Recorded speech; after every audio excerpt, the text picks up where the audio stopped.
Hello everyone, welcome to Sakina's Diary. Today's tutorial is a quick satin air bonnet and the fabric measures 25 by 25 inches.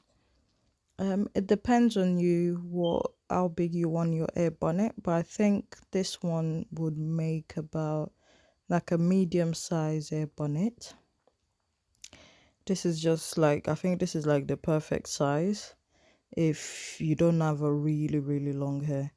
It's just the perfect size, in my opinion, anyway. But if you have a shorter hair, then you could do a 21 by 21 inches. Then you do a 10-inch measurement when you're marking your fabric. So for this one, we're going to mark 12 inches. But if you want a smaller air bonnet, you could do 10 inches. Right, and if you want a larger one, you could do between 14 and 16 inches, and that's big. So it depends on depends what your needs are. Yeah, so we're just going to cut that round like so. Make sure you measure from the folded edge to the raw edge. Just make sure you do that. What we're trying to achieve here is a circle, so we need two of those. So obviously for your fabric is going to be the 25 by 25 inches times 2, and I'm just using the first one to cut out the second one. You don't have to do it this way. You can fold the second fabric and do all the steps all over again, but I just believe this way is quicker. And obviously when you're using the first one to cut out the second one, make sure you pin it to the other fabric so it's nice and accurate, especially if it's satin, because satin tend to move about a lot. Now I'm just going to join both fabrics, both circled together, right sides facing each other. Don't forget, right sides facing each other. And I'm just going to pin it. Make sure you don't pin it to the edge too much, so that when you're sewing you don't have to remove your pin. So come in a bit, as you can see. I'll try not to go too much to the edge so that I can leave my pin in the fabric while sewing, and just leave about 2-inch gap.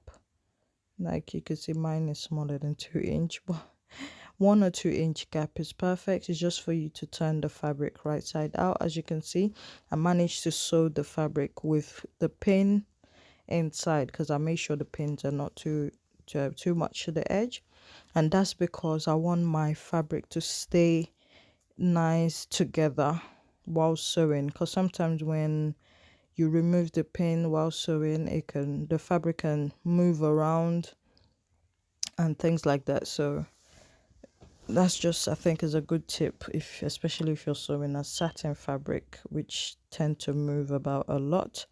And now we're just going to make our casing. So we're measuring 1 inch from the edge of the circle inwards. We're going to measure 1 inch all the way round.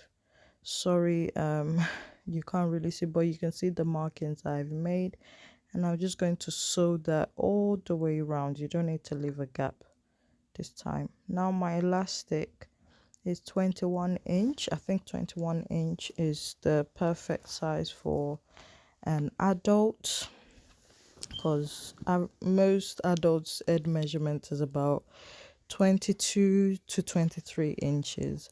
So I think 21 inches is just perfect.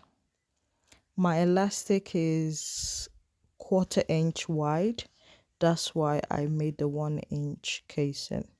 If your elastic is 1 inch wide, then make your casing 1.5 inches wide. I hope that makes sense. So depending on your elastic, that's how wide your casing will be. We just like to leave a little gap. Like with the 3/4 inch elastic, you wouldn't do 3/4 inch casing because you want a bit of space for the elastic to move around and to go through. That's why we've made it 1 inch. And then if you have a 1-inch elastic, you want space in the casing, so you can make a 1.5 inch casing or 1.25. Depends on you. And I realized that the uh smaller the elastic, the stretchier the elastic.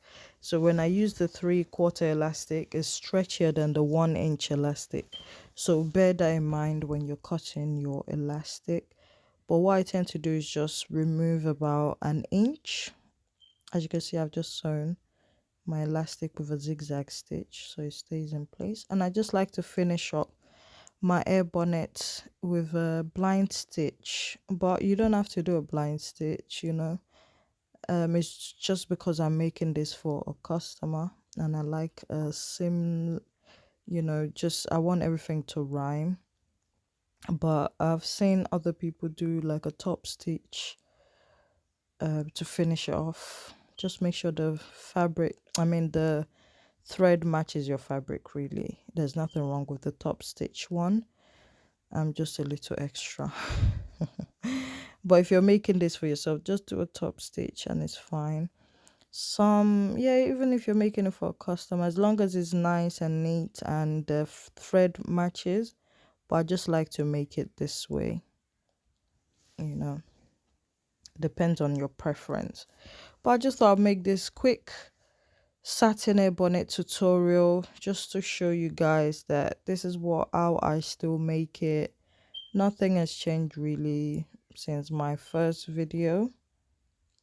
I just gotten a bit quicker in making them, really. Yes, I hope you've enjoyed this video. If you have any tips or if you have any comments or anything you'd like to see me do on this channel, please leave a comment below. I'm happy to read your comments and I do try to reply to all the comments. But I hope you've enjoyed this video. Don't forget to subscribe if you haven't subscribed yet. If you like what you see, please give it a thumbs up. And if you think anyone will benefit from this, please feel free to share my videos. Oh yeah, I'm just attaching my label to the air bonnet. Just make sure you separate the lining from the outer fabric so that it doesn't show in the line. And there you go. It's nice and simple. Thanks for watching. Take care.